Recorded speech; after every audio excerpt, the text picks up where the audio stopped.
Baik, saudara-saudara, kembali lagi bersama saya di All One King Channel. Apa kabar dengan kalian? Semoga kita semua dalam keadaan sehat dan berada di lindungan Yang Maha Kuasa. Nah, di video kali ini, saudara-saudara, kita membahas tentang di mana Prabowo Subianto telah mendapatkan banyak ucapan selamat setelah memenangkan pemilihan presiden atau Pilpres Republik Indonesia tahun 2024. Namun Presiden Amerika Serikat, yaitu Joe Biden, tidak termasuk di antara pemimpin negara yang mengucapkan selamat secara langsung. Di mana Joe Biden pun kini diminta untuk segera memberi Prabowo ucapan selamat. Salah satunya oleh Ernest J. Bower, CEO perusahaan konsultan strategis Bower Group Asia dan anggota Dewan Bisnis ASEAN ya. Nah, lalu dalam artikel opini di laman The Diplomat, Bower menyebut Biden harus memberi ucapan selamat ke Prabowo sekarang. Menteri Pertahanan Republik Indonesia tersebut sejauh ini unggul dalam pemilihan presiden atau pilpres, baik dalam hitung cepat quick count maupun real count Komisi Pemilihan Umum atau KPU.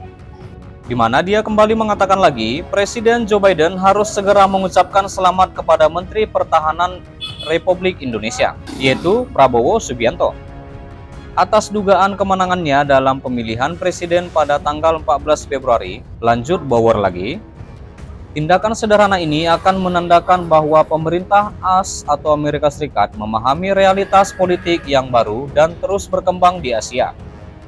Lanjutnya lagi, lalu ia kemudian menyebut bagaimana Presiden Cina, pesaing geopolitik dan ekonomi AS di Indo-Pasifik. Nah, lalu saudara-saudara, ia kemudian menyebut bagaimana Presiden Cina, pesaing geopolitik dan ekonomi AS di Indo-Pasifik, telah melakukannya. Begitu pula dengan sekutu dan mitra AS lain, seperti Inggris, Australia, Belanda, India, dan Singapura. Menurutnya, AS memang tak memberikan ucapan selamat kepada pemimpin asing terpilih sebagai hasil pemilu disahkan. Meski masuk akal, namun tidak akan menjadi hal yang masuk akal jika hal ini akan memakan waktu 6 minggu dan mitra regional serta pesaing AS sudah mempertimbangkannya. Komisi Pemilihan Umum Nasional Indonesia kini memang berada di posisi yang bertanggung jawab pada proses penghitungan suara. Prabowo memimpin dengan 3/4 suara telah dihitung. Katanya lagi, mengatakan tak mungkin ada putaran kedua mengingat suara Prabowo melebihi 50%. Ini sudah selesai dan strategi bunuh diri bagi Washington untuk masih menunggu. Lanjut beliau lagi, lalu menurutnya keraguan-keraguan Washington saat ini dapat merugikan hubungan AS Indonesia dalam waktu dekat. Ini juga dapat merugikan perusahaan-perusahaan Amerika Serikat saat mereka berupaya menyelaraskan diri dengan pemerintah yang akan datang dan mendukung kerjasama dengan mitra-mitra Amerika. Dijelaskannya bagaimana Indonesia penting bagi Washington karena ukuran dan lokasi geopolitiknya di sepanjang jalur pelayaran penting di Laut Cina Selatan dan Selat Malaka. Belum lagi populasinya yang mencapai 280 juta jiwa menjadikan Republik Indonesia sebagai negara dengan penduduk terbesar keempat di dunia dan negara demokrasi terbesar ketiga setelah India dan Amerika Serikat sendiri.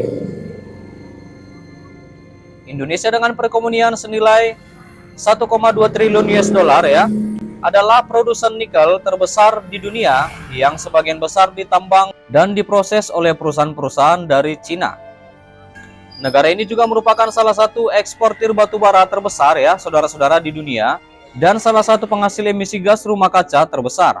Jadi penting bagi Washington dan Jakarta untuk bekerja sama. Iya, lanjut beliau lagi ya. Nah, baik saudara-saudara, sampai sini dulu berita terkini yang bisa aku sampaikan tentang di mana Prabowo di atas angin, Joe Biden didesak segera lakukan hal ini. Terima kasih buat saudara-saudara yang sudah menonton dan jangan lupa di like, berikan komentar kalian di bawah dan please share video ini dan subscribe dan nyalakan loncengnya. Terima kasih.